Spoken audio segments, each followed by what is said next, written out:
berdiri, kita akan buka Yohanes 20 ayat 29.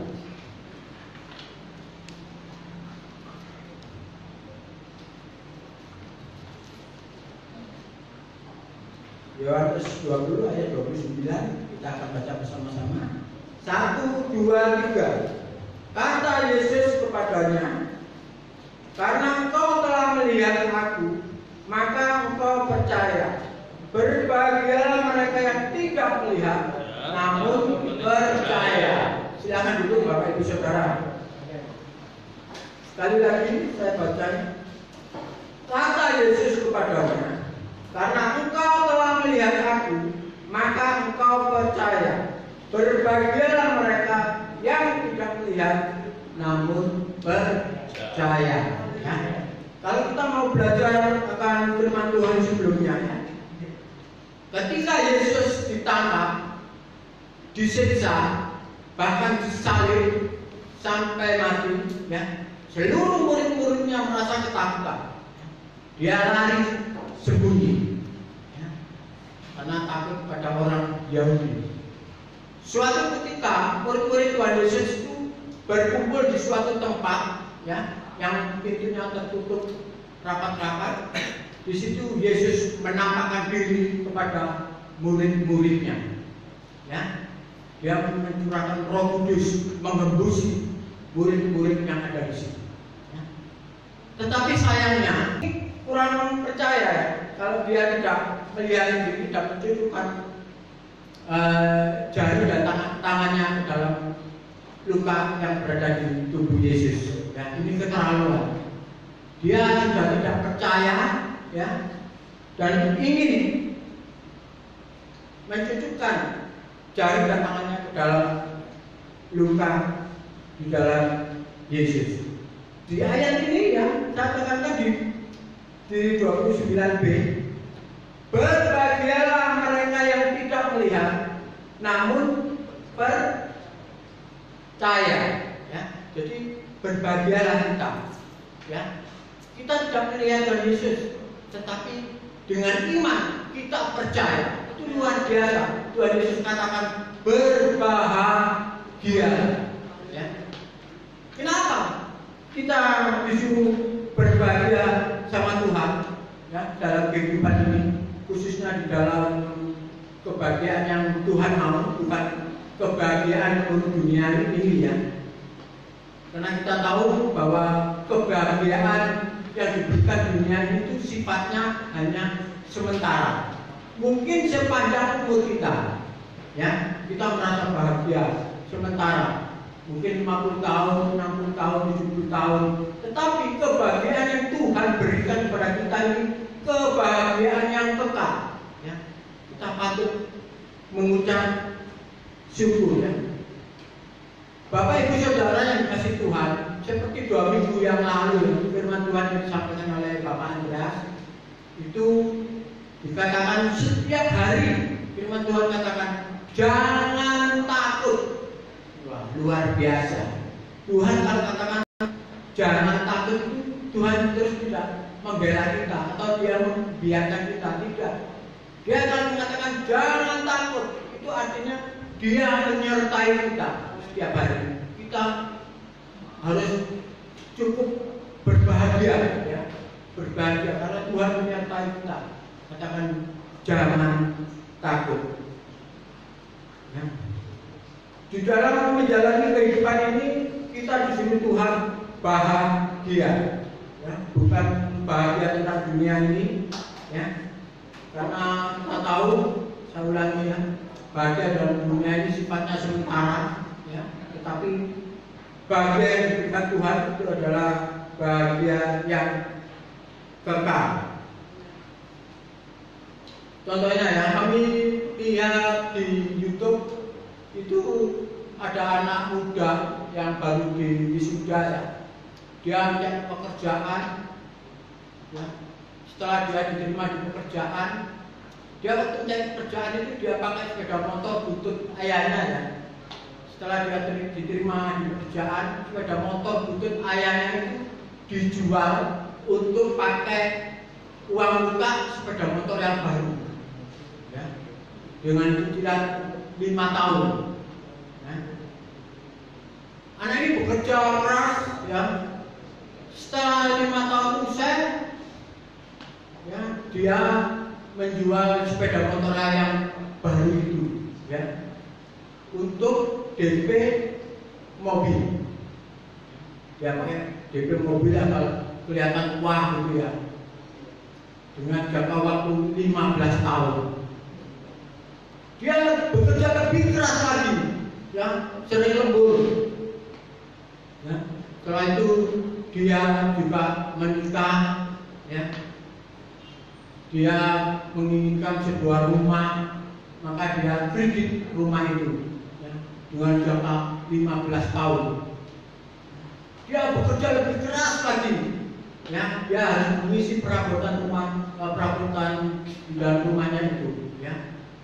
Dia bekerja lebih keras lagi. Dia mempunyai anak, ya, dan anaknya ingin membeli sebuah mobil, maka kreditlah dia mobil jangka waktu 15 tahun. Bukan berarti Allah tidak mengasihi Adam. Allah tetap mengasihi Adam, ya. Tidak ada yang memisahkan kasih Allah pada kita semuanya. Amin.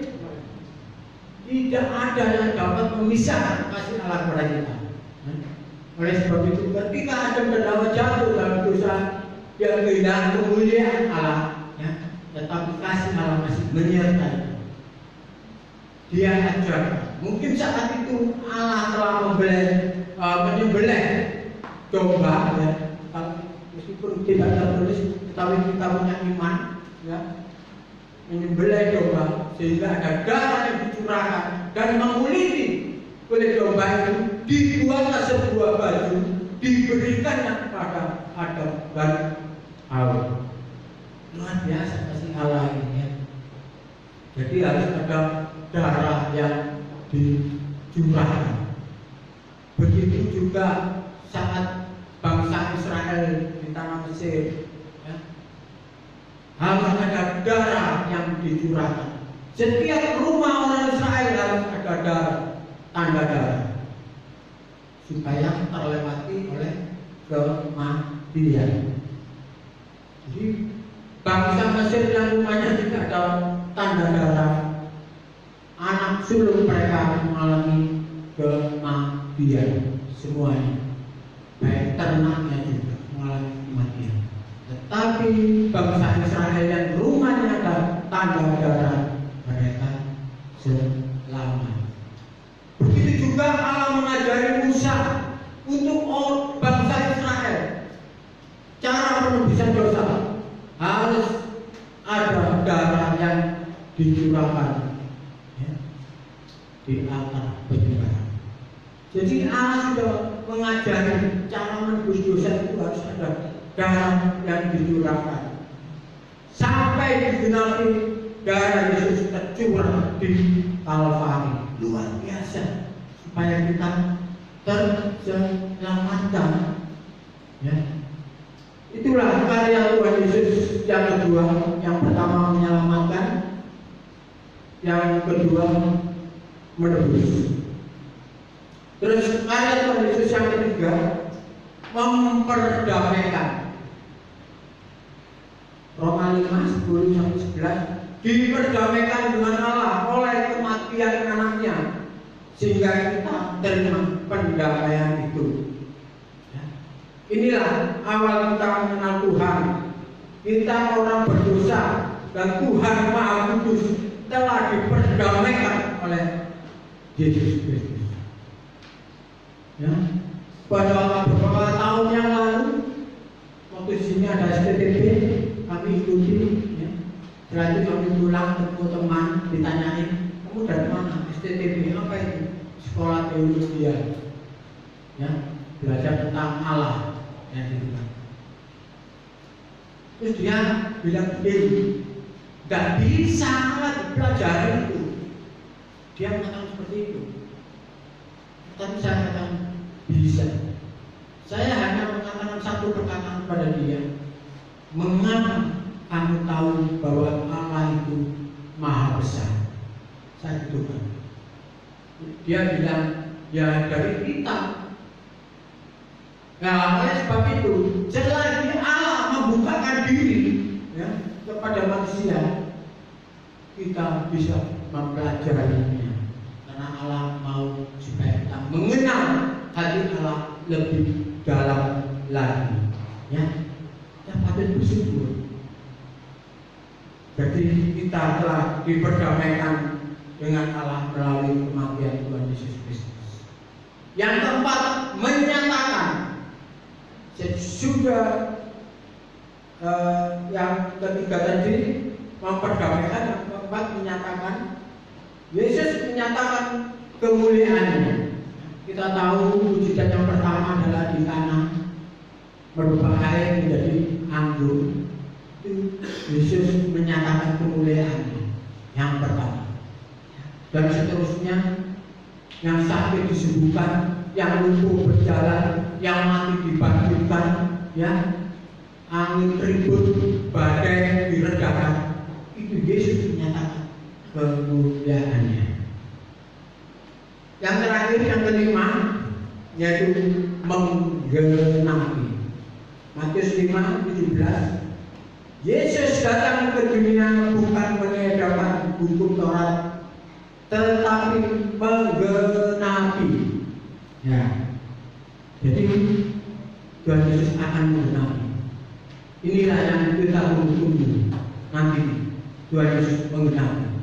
Ya, Yesus datang kedua kali menjemput saya dan saudara, ya, untuk membawa masuk ke dalam kerajaan surga. Ada amin? Luar biasa. Ya, itulah 5 karya Tuhan Yesus buat manusia, orang yang percaya. Kalau kita tahu semuanya itu Tuhan sudah berkarya atas kita. Oleh sebab itu Tuhan katakan berbahagialah, bukan berbahagia sementara, tetapi berbahagia kekal yang diberikan Tuhan. Nah, Tuhan sudah menyatakan semuanya itu. Dia akan menggenapi. Dia akan datang 2 kali menjemput saya dan saudara untuk membawa kita masuk dalam kerajaan surga. Bapak Ibu Saudara yang dikasih Tuhan, ya, karena waktu sudah jam 1, ya, kita sudah dikasih tanda grace cukup 30 menit, ya. Kita sampaikan, menceritakan kebenaran firman Tuhan tak akan habis-habisnya. Tuhan Yesus luar biasa. Tuhan Yesus memberkati. Amin. Mari kita berdoa.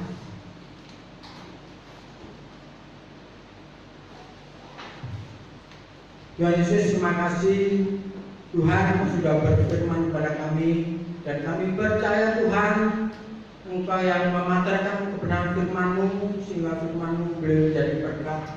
Pakailah kami semuanya Tuhan yang mendengar firman ini, Tuhan, untuk mencari jiwa-jiwa bagi Tuhan.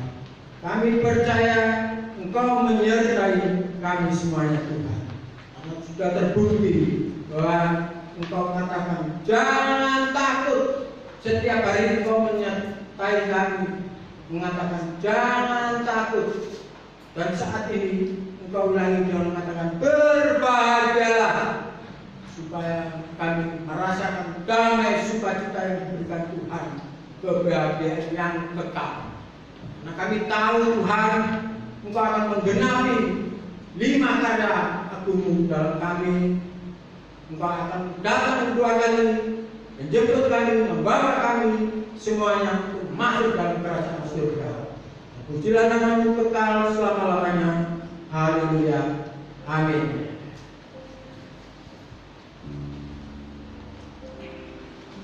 Berdiri, kita akan buka Yohanes 20 ayat 29.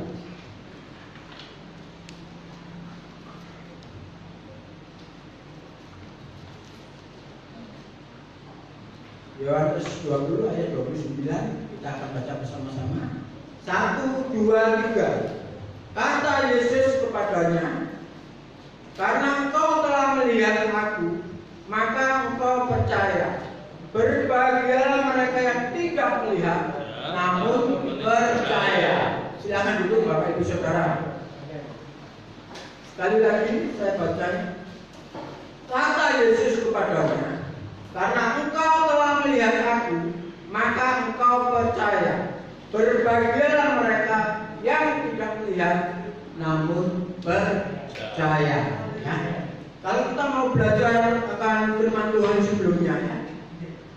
Ketika Yesus ditangkap, disiksa, bahkan disalib sampai mati, ya, seluruh murid-muridnya merasa ketakutan. Dia lari sembunyi, ya, karena takut pada orang Yahudi. Suatu ketika murid-murid Tuhan Yesus itu berkumpul di suatu tempat, ya, yang pintunya tertutup rapat-rapat. Di situ Yesus menampakkan diri kepada murid-muridnya. Ya, dia mencurahkan Roh Kudus mengembusi murid-murid yang ada di situ. Ya. Tetapi sayangnya murid yang namanya Simon, ya, itu tidak ada di tempat itu. Sehingga ketika murid-murid bercerita, Simon tidak percaya, ya. Simon, ya. Simon yang Thomas. Thomas ya tidak. Yang Simon Petrus, ya. Thomas. Yang disebut Didimus. Ya, Thomas. Ya. Bacanya di ayat 21. Kemudian Yesus menampakkan diri lagi kepada murid-muridnya di pantai Danau Tiberias, dan dia menampakkan diri sebagai bikun. Di pantai itu berkumpul Simon Petrus, Thomas yang disebut Didimus. Ya, jadi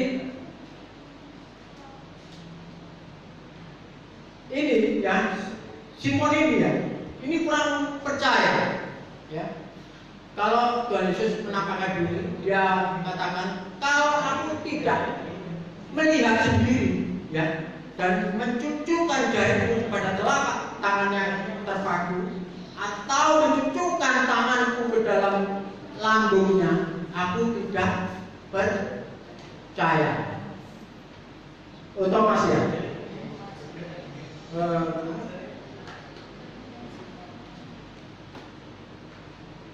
Oh ya, Thomas ya. Itu ada di ayat Thomas ya, maaf ya. Jadi Thomas ini kurang percaya ya, kalau dia tidak melihat sendiri, tidak mencucukkan jari dan tangannya ke dalam luka yang berada di tubuh Yesus. Ya, ini keterlaluan. Dia sudah tidak percaya, ya, dan ingin mencucukkan jari dan tangannya ke dalam luka di dalam Yesus. Di ayat ini ya, saya katakan di 29b, berbahagialah mereka yang tidak melihat, namun percaya. Ya, jadi berbahagialah kita. Ya, kita tidak melihat Tuhan Yesus, tetapi dengan iman kita percaya. Itu luar biasa. Tuhan Yesus katakan berbahagia. Ya. Kenapa kita disuruh berbahagia sama Tuhan, ya, dalam kehidupan ini, khususnya di dalam kebahagiaan yang Tuhan mau, bukan kebahagiaan untuk dunia ini, ya. Karena kita tahu bahwa kebahagiaan yang diberikan dunia itu sifatnya hanya sementara. Mungkin sepanjang umur kita, ya, kita merasa bahagia sementara. Mungkin 50 tahun, 60 tahun, 70 tahun. Tetapi kebahagiaan yang Tuhan berikan kepada kita ini kebahagiaan yang kekal. Ya. Kita patut mengucap syukur, ya. Bapak Ibu Saudara yang dikasih Tuhan, seperti 2 minggu yang lalu firman Tuhan yang disampaikan oleh Bapak Andreas, itu dikatakan setiap hari firman Tuhan katakan jangan takut. Wah, luar biasa. Tuhan kalau katakan jangan takut, Tuhan terus tidak membela kita atau dia membiarkan kita, tidak. Dia akan mengatakan jangan takut, itu artinya dia menyertai kita setiap hari. Kita harus cukup berbahagia, ya, berbahagia karena Tuhan menyertai kita. Katakan jangan takut. Ya.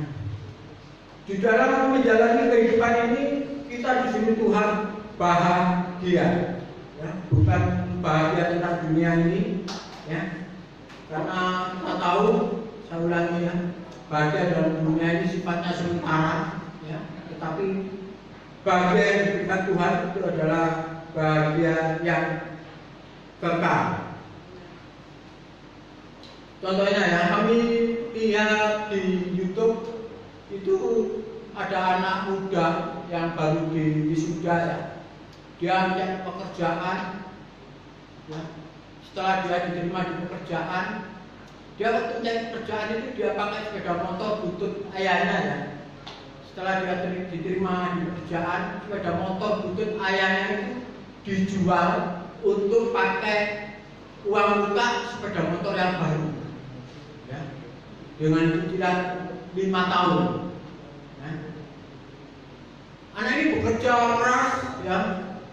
Setelah 5 tahun usai, ya, dia menjual sepeda motor yang baru itu, ya, untuk DP mobil.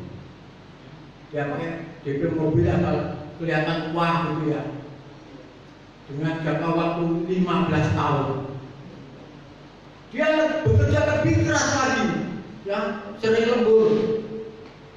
Ya. Setelah itu dia juga menikah, ya. Dia menginginkan sebuah rumah, maka dia kredit rumah itu, ya, dengan jangka 15 tahun. Dia bekerja lebih keras lagi, ya. Dia harus mengisi perabotan rumah, perabotan di dalam rumahnya itu, ya. Dia bekerja lebih keras lagi. Dia mempunyai anak, ya, dan anaknya ingin membeli sebuah mobil, maka kreditlah dia mobil jangka waktu 15 tahun untuk anaknya. Tak terasa anak muda yang baru diwisuda tadi ini umurnya sudah mencapai 60 tahun lebih, ya. Dia mau menikmati kebahagiaan di dalam dunia ini sudah tidak bisa, ya. Dia mau keluar dari pekerjaannya sudah tidak bisa karena punya tanggungan cicilan mobil yang harus dibayar, ya. Ternyata anak muda ini yang sudah menjadi tua ini meninggal dengan mewariskan cicilan mobil kepada anaknya, ya. Betapa susahnya, ya, kalau kita melihat cerita ini, mereka begitu susahnya. Dari muda mereka bekerja keras sampai lembur. Betul di dalam dunia ini dia sudah mendapatkan rumah yang mewah dan perabotan dan lain-lain, tetapi dia tidak bisa menikmati kebahagiaan yang Tuhan berikan. Apakah ini yang Tuhan mau kepada kita? Tentunya tidak, ya. Apa yang kita cari dalam kehidupan ini, ya? Bila kita hidup di gunung, ya, kita itu merindukan yang namanya pantai. Tapi bila kita ada di pantai, kan kita ingin ke gunung. Bila musim kemarau, kita tanya kapan hujan. Bila musim hujan, kita tanya kemarau, ya.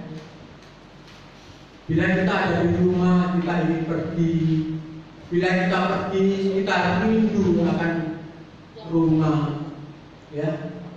Jadi inilah namanya kehidupan, ya. Jadi sifatnya itu sementara, tidak ada yang kekal.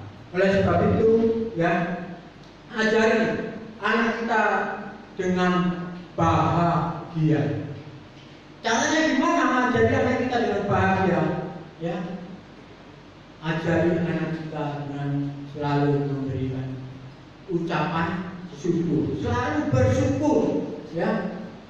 Apa adanya, ya. Harus selalu bersyukur. Daun ini kecil, ya, tidak bisa menutupi bumi yang besar ini. Bila daun itu diletakkan di telapak tangan kita aja masih besar telapak tangan kita. Tapi bila daun itu ditaruh di mata kita, maka tertutuplah seluruh bumi ini. Ya. Begitu juga dengan hati kita. Kalau hati kita yang kecil ini isinya hanya iri, dengki, dan kejelekan, maka jeleklah semuanya yang ada di bumi ini. Tetapi isilah hati kita ini dengan selalu mengucap syukur, ya. Syukuri apa adanya, ya. Kalau orang mensyukuri apa adanya itu percaya hidupnya selalu berbahagia. Karena kebahagiaan itu bukan ditentukan oleh harta kekayaan. Ya, harta kekayaan itu sifatnya sementara. Tapi kalau hati kita selalu ada ucapan syukur, ya, pastilah kita selalu bahagia. Ya. Kita jangan memikirkan yang tidak ada dan mengabaikan yang sudah ada. Ya. Syukuri apa yang Tuhan beri. Pastilah hati kita akan selalu menerima adanya dan berbahagia. Bapak Ibu Saudara, hari Selasa saya datang ke rumah ibu saya di Kertajaya. Saya itu jarang ke rumah Kertajaya. Kalau tahun-tahun yang lalu itu setiap bulan itu saya 2 kali datang ke rumah ibu saya Kertajaya karena ada pembinaan iman. Jadi 2 minggu sekali saya harus sampaikan berita kebenaran pada saudara-saudara kakak-kakak saya. Ya. Tetapi akhir-akhir ini karena ada suatu masalah pembinaan iman, akhirnya jadi 1 bulan sekali. Ya. Lama-lama tidak ada pembinaan iman, ya. Sehingga saya nggak pernah, jarang 1 bulan itu jarang ke rumah ibu saya di Kertajaya. Tetapi hari Selasa, ya, Selasa siang, saya tergerak ingin ke rumah Kertajaya. Saya pergi ke rumah Kertajaya, ngobrol sama kakak, terus sampai jam 6 sore, saya baru pulang. Sebelum saya pulang, itu kamar kakak saya yang pertama, ya, itu gelap. Saya disuruh masuk untuk nyalakan lampu. Saya masuk, saya nyalakan lampu. Ternyata kakak saya itu tidur dengan pulas. Saya masuk aja, saya tutup gerak-gerak ini, dia masih pulas. Oh ya udah, saya turun. Ya. Tetapi besoknya ternyata dia kena sakit diare. Ya. Kena sakit diare. Terus dikasih obat apa, bukan obat apa. Itu Rabu, Kamis pagi ada saudara yang telepon di poliklinik, dia minta obat. Nah, karena sekarang itu pasien itu nggak datang di, kalau BPJS ya, tidak datang di poliklinik untuk diperiksa, enggak, cukup lewat WA atau telepon. Di situ ditanyain sakitnya apa, ya, gejalanya apa, jenisnya apa, lalu diberikan obat yang namanya obat diare. Nah, diare disuruh ngambil di poliklinik. Setelah diambil pagi itu diminum, sudah enak kan, ya. Jam 4 sore itu kakak saya sempat keluar beli baterai di toko sebelah tetangga. Setelah itu masuk dalam kamarnya, setengah 9 malam itu lampu kamarnya gelap. Setelah ada ponakan yang masuk, nyalakan lampu, ternyata kakak saya sudah dipanggil Tuhan. Ya, Di Kamis kemarin kakak saya dipanggil Tuhan. Itu kakak saya yang pertama. Umurnya 73, dia tidak menikah, ya. Dia berikan hidupnya untuk Tuhan.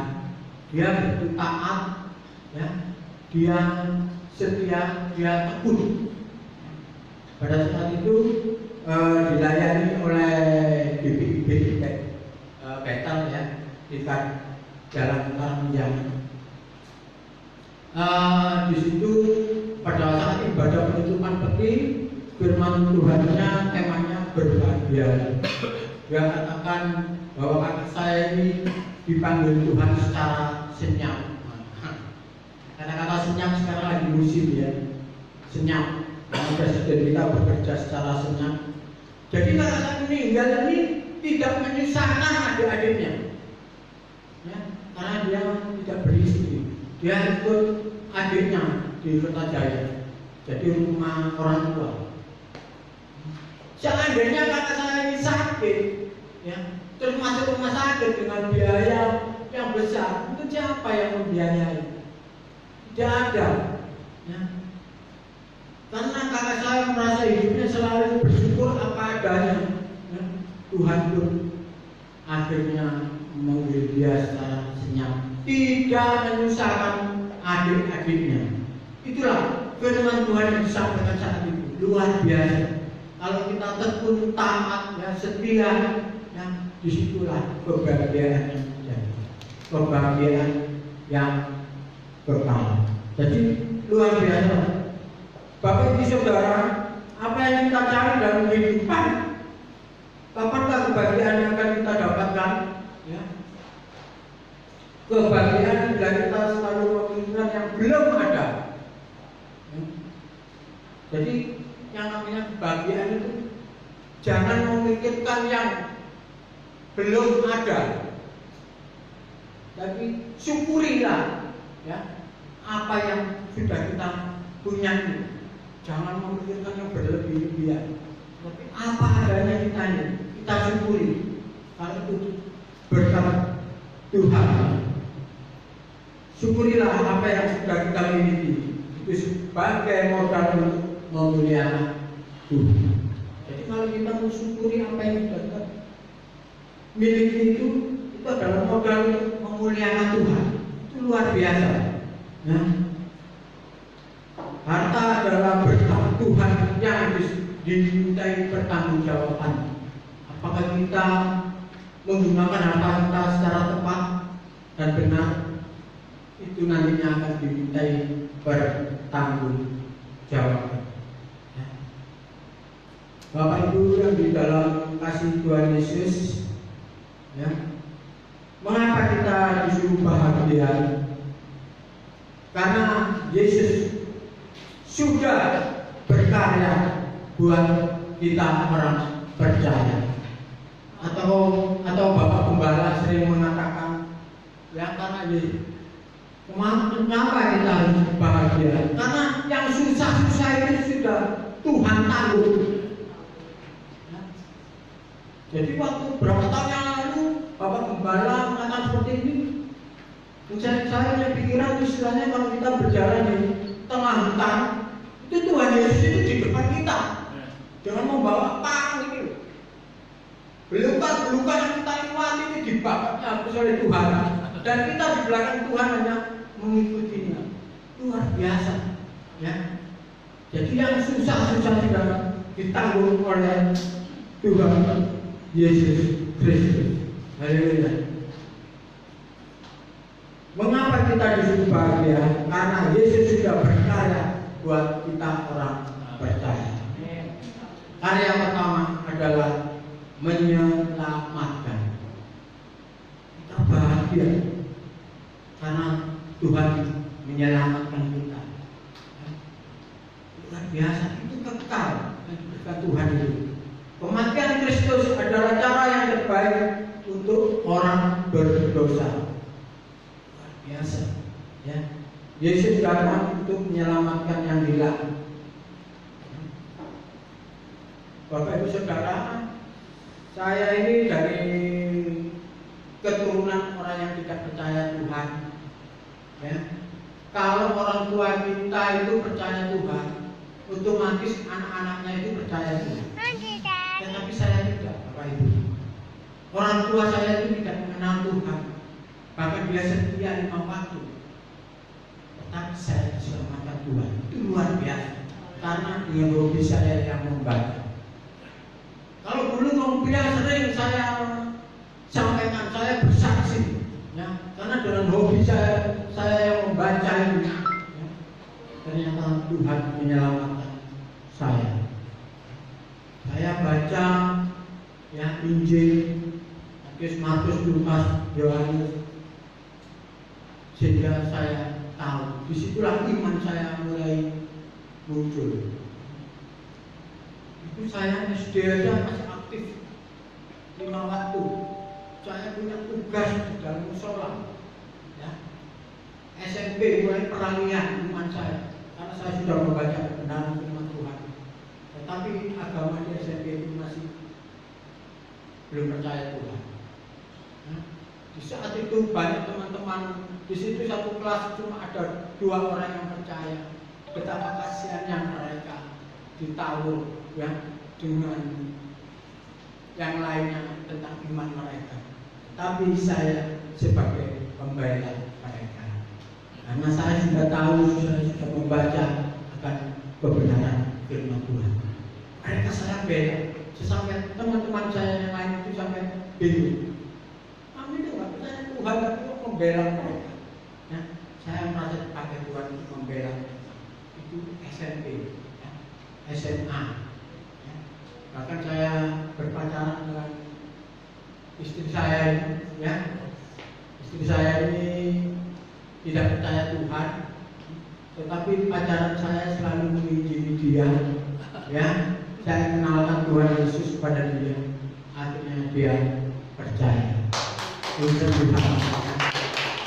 Saya sendiri waktu itu hidup nakal, gelap, ya, sisi gelap saya itu, tapi luar biasa. Ya, Bapak Gembala menjala saya lewat Pak Sami, ya, sehingga saya dimenangkan, saya setia datang di tempat ini. Ya, puji Tuhan, saya senang sekali. Karya Tuhan Yesus tentang menyelamatkan saya, menyelamatkan kami. Yang 2, karya Tuhan Yesus di Efesus 1 ayat 7, ya, itu menebus. Bapak Ibu Saudara, kita itu kepunyaan Allah, kita itu diciptakan Allah, jadi kita kepunyaan Allah. Tetapi kita semuanya hilang dari kemuliaan Allah. Tapi Allah mau menebus kita supaya kita kembali menjadi miliknya. Ya, dosa adalah hutang nyawa, hanya dapat ditebus oleh darah Yesus. Kalau minggu kemarin di 1 Petrus 1 ayat 18-19 itu sudah diterangkan oleh Bapak Gembala waktu perjamuan kudus, ya. Itu tentang penebusan, ya. Hanya darah Yesus yang bisa menebus dosa kita, bukan harta kekayaan kita, ya. Tuhan sudah ajarkan dari dulu kepada Adam dan Hawa cara penebusan dosa. Ya, Tuhan sudah ajarkan kepada Adam dan Hawa cara penebusan dosa. Ketika Adam dan Hawa jatuh ke dalam dosa, Adam dan Hawa kehilangan kemuliaan Allah. Bukan berarti Allah tidak mengasihi Adam. Allah tetap mengasihi Adam. Tidak ada yang memisahkan kasih Allah kepada kita semuanya. Amin. Tidak ada yang dapat memisahkan kasih Allah kepada kita. Oleh sebab itu, ketika Adam dan Hawa jatuh dalam dosa, dia kehilangan kemuliaan Allah, ya, tetapi kasih Allah masih menyertai. Dia ajar. Mungkin saat itu Allah telah menyembelih domba, ya, meskipun tidak tertulis, tetapi kita punya iman, ya, menyembelih domba sehingga ada darah yang dicurahkan dan menguliti oleh domba itu, dibuatlah sebuah baju, diberikannya kepada Adam dan Hawa. Luar biasa kasih Allah ini ya. Jadi harus ada darah yang dicurahkan. Begitu juga saat bangsa Israel di tanah Mesir ya, harus ada darah yang dicurahkan. Setiap rumah orang Israel harus ada darah, tanda darah, supaya terlewati oleh kematian. Jadi bangsa Mesir yang rumahnya tidak ada tanda darah, anak sulung mereka mengalami kematian semuanya, baik ternaknya juga mengalami kematian. Tetapi bangsa Israel yang rumahnya ada tanda darah, mereka selamat. Begitu juga Allah mengajari Musa untuk bangsa Israel cara penebusan dosa, harus ada darah yang dicurahkan ya, di altar penyembahan. Jadi Allah sudah mengajari cara menebus dosa itu harus ada darah yang dicurahkan. Sampai digenapi darah Yesus tercurah di Kalvari. Luar biasa, supaya kita terselamatkan ya. Itulah karya Tuhan Yesus yang kedua. Yang pertama menyelamatkan, yang kedua menebus. Terus karya Tuhan Yesus yang ketiga memperdamaikan. Roma 5:10-11, diperdamaikan dengan Allah oleh kematian anaknya, sehingga kita terima pendamaian itu. Inilah awal kita mengenal Tuhan. Kita orang berdosa dan Tuhan Maha Kudus telah diperdamaikan oleh Yesus Kristus. Ya, pada beberapa tahun yang lalu, waktu di sini ada STTP, kami ikuti. Ya. Setelah itu kami pulang ketemu teman, ditanyain, kamu dari mana? STTP apa itu? Sekolah teologi ya, belajar tentang Allah. Gitu. Terus dia bilang begini, nggak bisa lagi belajar itu. Dia mengatakan seperti itu. Tapi saya katakan bisa. Saya hanya mengatakan satu perkataan kepada dia, mengapa kamu tahu bahwa Allah itu maha besar? Saya katakan. Dia bilang, ya dari kita. Nah, oleh sebab itu, selagi Allah membukakan diri ya, kepada manusia, kita bisa mempelajarinya. Karena Allah mau supaya kita mengenal hati Allah lebih dalam lagi. Ya, kita patut bersyukur. Jadi kita telah diperdamaikan dengan Allah melalui kematian Tuhan Yesus Kristus. Yang keempat, menyatakan. Sudah yang ketiga tadi memperdamaikan, yang keempat menyatakan. Yesus menyatakan kemuliaannya. Kita tahu mujizat yang pertama adalah di Kana, merubah air menjadi anggur. Yesus menyatakan kemuliaannya yang pertama. Dan seterusnya, yang sakit disembuhkan, yang lumpuh berjalan, yang mati dibangkitkan, ya, angin ribut, badai diredakan. Itu Yesus menyatakan kemuliaannya. Yang terakhir, yang kelima, yaitu menggenapi. Matius 5:17. Yesus datang ke dunia bukan mengadakan hukum Taurat, tetapi menggenapi. Ya. Jadi Tuhan Yesus akan menggenapi. Inilah yang kita tunggu nanti. Tuhan Yesus menggenapi. Ya. Yesus datang kedua kali menjemput saya dan saudara ya, untuk membawa masuk ke dalam kerajaan surga. Ada amin? Luar biasa. Yang itulah 5 karya Tuhan Yesus buat manusia, orang yang percaya. Kalau kita tahu semuanya itu Tuhan sudah berkarya atas kita, Oleh sebab itu Tuhan katakan berbahagialah, bukan berbahagia sementara, tetapi berbahagia kekal yang diberikan Tuhan. Nah, Tuhan sudah menyatakan semuanya itu. Dia akan menggenapi. Dia akan datang 2 kali menjemput saya dan saudara untuk membawa kita masuk dalam kerajaan surga. Bapak Ibu Saudara yang dikasih Tuhan, ya, karena waktu sudah jam 1 ya, kita sudah dikasih katekes cukup 30 menit ya.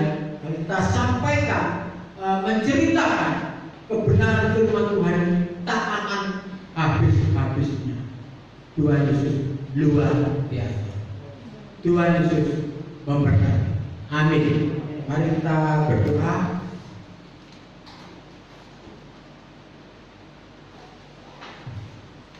Tuhan Yesus, terima kasih Tuhan sudah berfirman kepada kami, dan kami percaya Tuhan Engkau yang mematerkan kebenaran firman-Mu sehingga firman-Mu boleh menjadi berkat.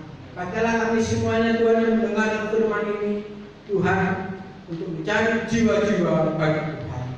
Kami percaya Engkau menyertai kami semuanya Tuhan.